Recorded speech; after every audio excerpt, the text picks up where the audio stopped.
Most weight loss plans are one size fits all, not taking into account each person's individual needs. Noom is here to change that. Noom Weight uses psychology. That's why they say losing weight starts with your brain. But it also takes into account your unique biological factors, which also affect weight loss success. The program helps you understand the science behind your eating choices and why you have cravings. Everyone's journey is different, so your daily lessons are personalized to you and your goals. One of the great things about Noom is that it's nourishing instead of restrictive. They focus on progress instead of perfection. You don't have to give up carbs, or anything for that matter. Have cravings? Food FOMO? Noom can help you lose weight while still enjoying your favorite foods. To date, Noom has helped more than 5.2 million people lose weight. Stay focused on what's important to you. With Noom's psychology and biology-based approach, sign up for your trial today at Noom.com. That's Noom.com.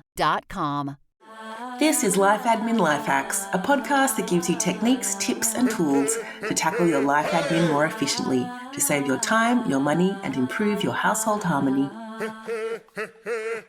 I'm Dinah Roberts, an operations manager who's learnt the hard way that when my life admin is out of control, I'm not a very easy person to be around. I'm Mia Northrop, a researcher and writer who's inspired by the transformation stories that our listeners, readers and members share about conquering life admin. Hello and welcome to Life Admin Life Hacks. We're kicking off 2024 with fresh eyes on how to elevate and sustain your life admin game. So in this episode, we'll talk about what it means to be on top of things, how to diagnose why you might not be on top of things, and the tools and processes to get in control and stay there. This episode is brought to you by our new monthly Momentum digital calendar. Subscribe to our calendar of life admin activities and live your most organised year yet. This calendar integrates with Google Calendar, Microsoft Outlook, Apple Calendar, and any iCal-compatible calendar tools to serve you up essential life admin activities for the year ahead. There are monthly, quarterly, and annual tasks covering one-off and recurring life admin activities, like preparing your tax return by the deadline, comparison shopping reminders for major household expenses, nudges to check your finances, checklists to help with back-to-school prep, all of the things. Head to lifeadminlifehacks.com and subscribe to master your schedule and master your life admin. So, Mia, one of the things we hear most commonly from people is that when it comes to life admin, they just want that sense that they're on top of things. Yeah, I think we can all agree with that idea that life feels good when it's not chaotic and we're not having to react to and cope with just a series of unanticipated events. It's just chaos is stressful and it's tiring, and it really keeps us focused on the immediate and short term.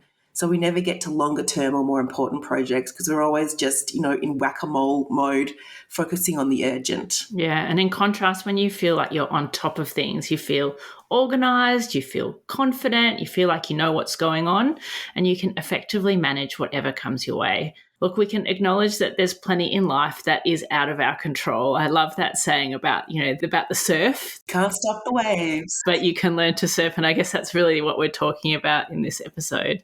And really what we're saying is you can prepare for these predictable life admin tasks that we all have to deal with. Yeah.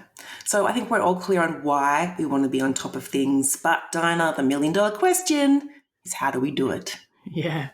I think one of the key elements of staying on top of things is actually knowing what's coming rather than constantly feeling like you're being blindsided. So we talk about life admin being like in two types: everyday life admin, the stuff that's going to keep going every week, every month, or every year. It's usually cyclical, versus life event life admin, which is kind of more one-off things that happens when you get married, when you have a baby, when you get divorced, when you buy a house. Those are kind of significant life events that generate a whole heap of life admin. That's right. And that's what we tackled in the book. We really covered off the everyday life admin activities that you need to plan for and have the right tools for. Because when you have that everyday life admin humming, it's much easier to cope with the life events that come your way. So, we know we're going to need to pay bills. We need to declutter our houses because the stuff just keeps on coming. We need to plan meals and buy groceries and manage the kids' logistics and school comms. We have to do our tax. We have to manage our super and retirement funds, make health appointments, etc., etc. It is all pretty predictable. It's all known territory. So the key here is, I guess to be the empowering frame on this is we can be proactive. We know it's coming, and so we can prepare in advance. Yeah, the reality is it's going to have to get done eventually. And so being on top of it and having a system to deal with it makes it much more effortless and less stressful. Yeah. So life events can also generate predictable life admin. The life events themselves might not be expected.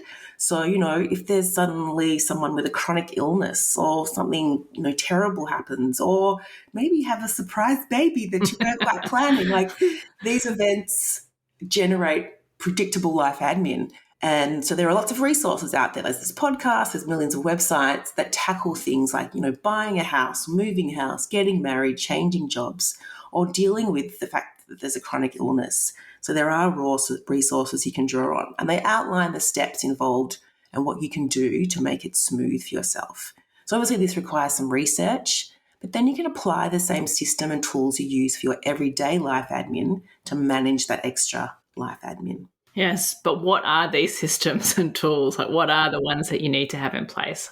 The first one is really having a mental model, like an understanding of what actually life admin is, so you can recognize it for what it is. And I do think that it's really important to distinguish life admin from housework and from parenting and childcare, because it is its own beast. And I think often when it does get conflated with the two, it causes confusion about the amount of work that needs to be done in a household. Yeah. Housework is by definition cleaning, cooking and laundry, which in the grand scheme of, they take a lot of time, those activities, but it kind of pales into comparison to how much life admin you have and the sort of erraticness that can be behind the life admin.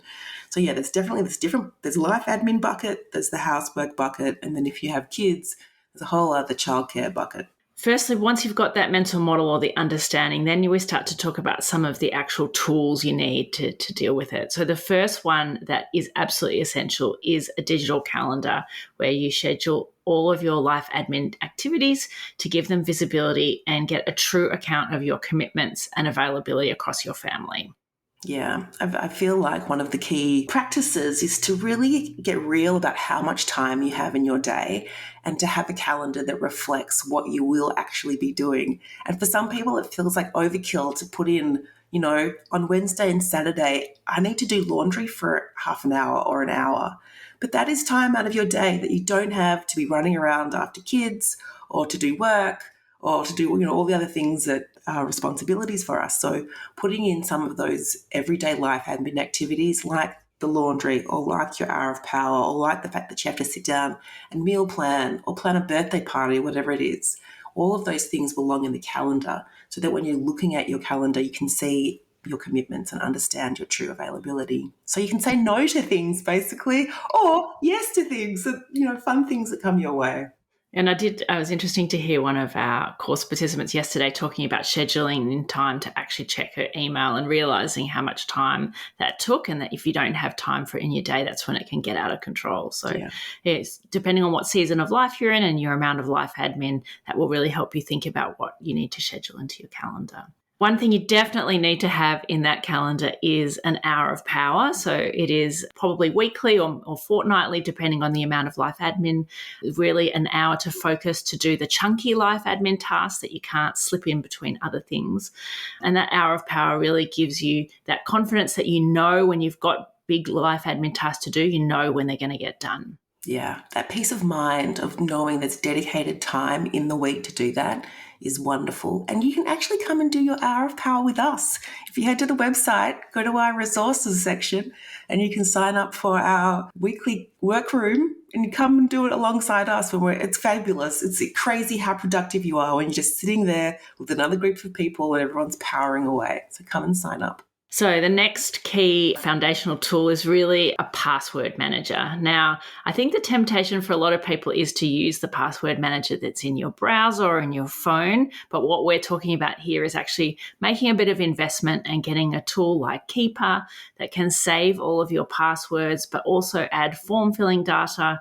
And really that means it'll be able to move with you seamlessly between your devices, between a work machine, a home machine, a new account, new phone, and also allow you to share that information with other members of your household.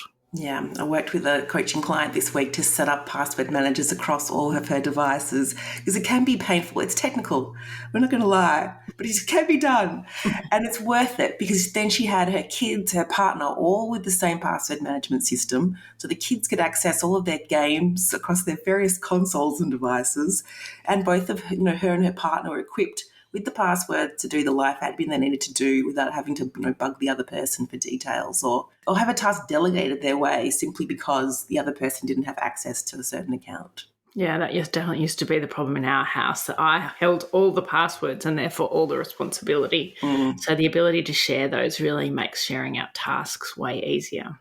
Okay, and the next one is thinking about having a dedicated email address for your life admin that puts all of your life admin away from your personal or your work so that you know when you're looking at that email, you know what you're looking at, and to accompany that, a cloud storage system to file any of those documents that you're going to need to keep for a bit longer that you don't want to just, save in the email archive. Yeah, and this came up in the community this week because someone was saying how, they've set up this separate email account and it's the only email account where they can achieve inbox zero because, it's just the providers, organizations, electricity, whatever, bills coming, and he's able to work through the emails, process them quickly and just have that little dopamine hit of, yes, that helps you feel like you are on top of things. Nothing says on top of things like inbox zero. Yeah, it makes you feel very accomplished, doesn't it? Yeah. The next thing is really to have a system, online app that allows you to keep your to-do lists, your checklists, and your reference lists in a central place so that you can easily add to them, know what you need to get done, and have a really clear system for those recurring tasks that might appear in checklists and somewhere to put those ideas and suggestions you might want to keep for later. So having a clear system where you separate those three types of lists, but that's easy to access on your devices and ideally also to share with other members of your family. Yeah, we do deep dives on mastering to-do lists and other apps, so troll through the archives and find those if this is an area that you'd like to get better at. The next thing is really to be on top of your money. Like, there is definitely nothing more stressful than feeling like you don't know what your financial situation is or that you don't have enough money to pay the bills. So having some sort of money management system, a budgeting tool or something to monitor your finances is really essential to being able to keep on top of knowing what's coming in and knowing what's going out and really figuring out where you're spending your money. Yeah, okay. So they're the tools that you need, and I would point people to specific episodes that we have that deal with each of these things because we've given a lot of detail about how to set them up and what the true benefits are. So this is the first thing. Do I have the right toolkit? Do I actually have my environment set up so that I can tackle life admin in a more effortless way and remove all the friction of having to find a password or chasing down things on sticky notes or not having things in the calendar? Get your environment set up. And I think, if anyone's read like things like Atomic Habits or anything around how, changing habits or adopting positive new habits, half of it is setting up your environment for success. So this is what this is all about. You want to set up your environment for success. So if you're not feeling on top of things, you might have some of the systems, but it might be worth taking a moment to diagnose what else might help. Yeah.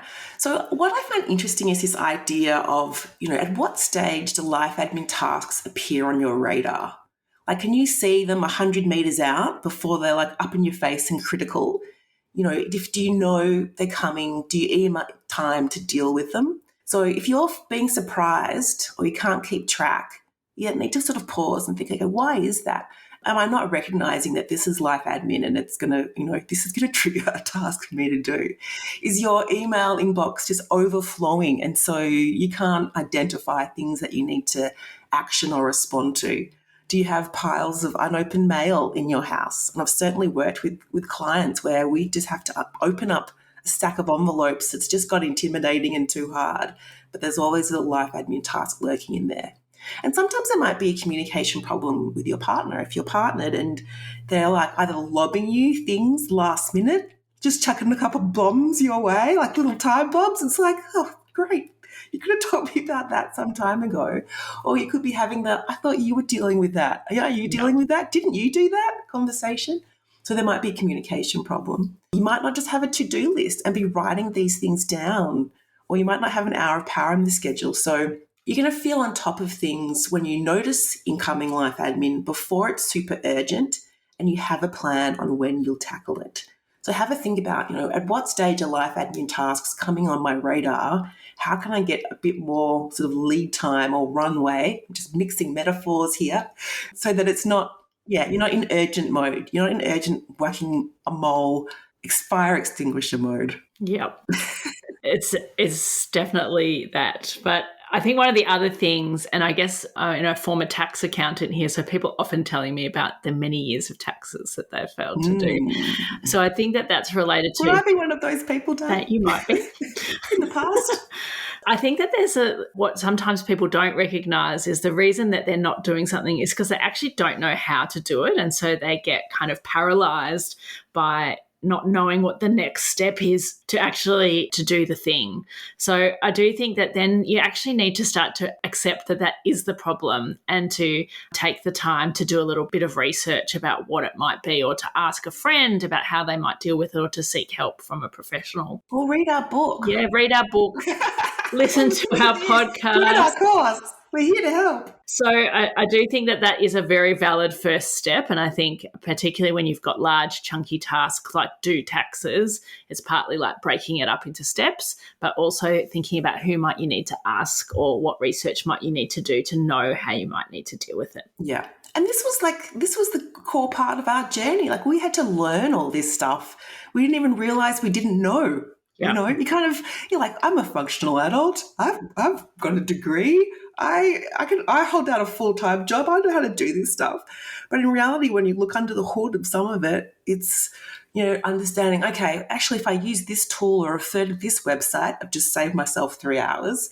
And if I follow this process and just replicate it instead of reinventing the wheel every time and taking so long, I mean, that's a major change. So, yeah, we had to learn a lot. There's skills involved.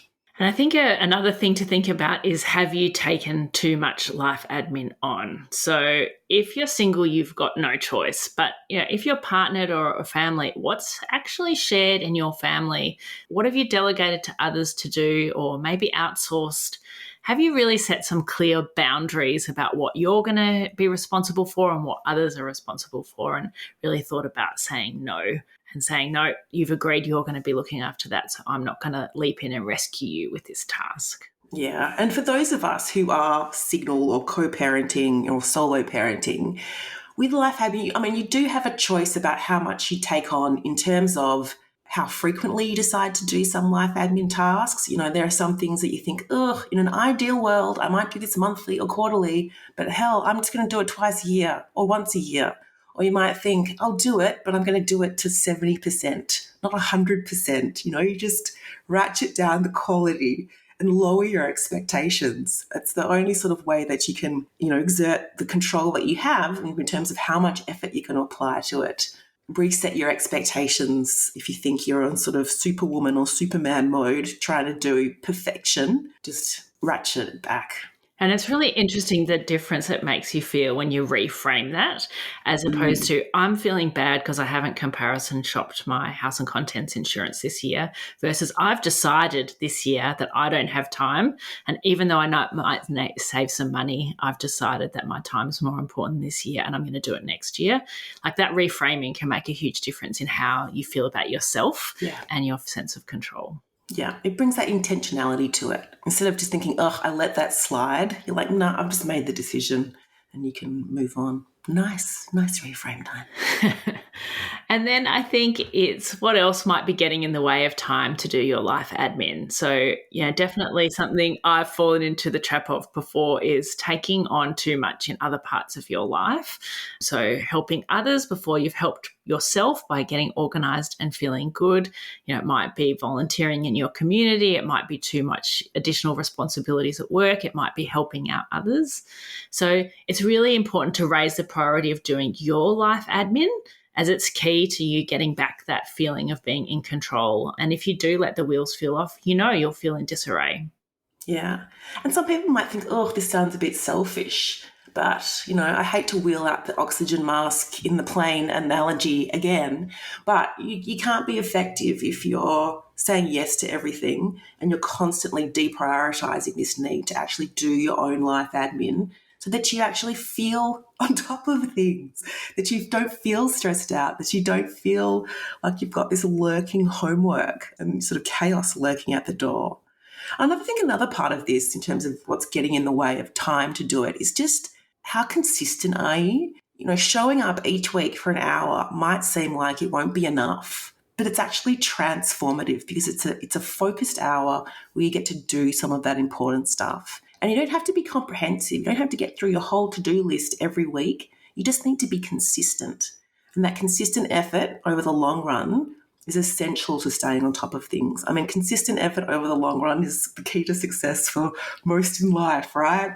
If you want to be healthy, if you want to get fit, if you want to have good relationships, it's just that consistent each week. I'm just putting in a little bit of effort. I think that that's where, there's this kind of the payoff of doing that, as opposed to, when you end up doing a big super session to try and catch up on something, and then you have that short moment of feeling in control and then it's gone very quickly because you're not keeping on top of things. So I do think that that's where, being little and often is way better than big batching of these things. That's right. And there's similar advice you hear about, nurturing relationships and friendships. It's better to sort of catch up with someone for half an hour every couple of weeks rather than have one weekend away with some friends and hope that that's, going to be enough to help friendships sort of survive and thrive. It is that consistent showing up that's crucial. So I guess that's, something to work on yourself. It might be just life admin where that's falling over. It might be a few different things. But if you want to surround yourself with a group of people who are determined to get on top of things and stay on top of things, then make sure you join the waitlist for our February intake of The Art of Adulting. We had our first group go through the program last year, and we've expanded it to include monthly masterclasses, including decluttering and organising digital photos, weekly co-working sessions, monthly mindset sessions to deal with procrastination, motivation, and perseverance. Yeah, so instead of a 12-week course, it's evolved to be a monthly membership. So there's no intense time period to work through everything, and yet you still get the accountability and support of the private group. So head to lifeadminlifehacks.com to check it out and jump on the waitlist. So we hope these hacks will make life a little easier. Our top hacks are to adjust your radar so you have better visibility of life admin tasks. Aim for consistency over comprehensiveness, and take a hard look at your commitments and assert your boundaries if there's too much on your plate. Thanks for listening. Show notes for this episode are available at lifeadminlifehacks.com. And if you're a fan, please subscribe and share the love and tell a friend, or review us in your podcasting app. You can also follow us on Facebook, Instagram, and LinkedIn.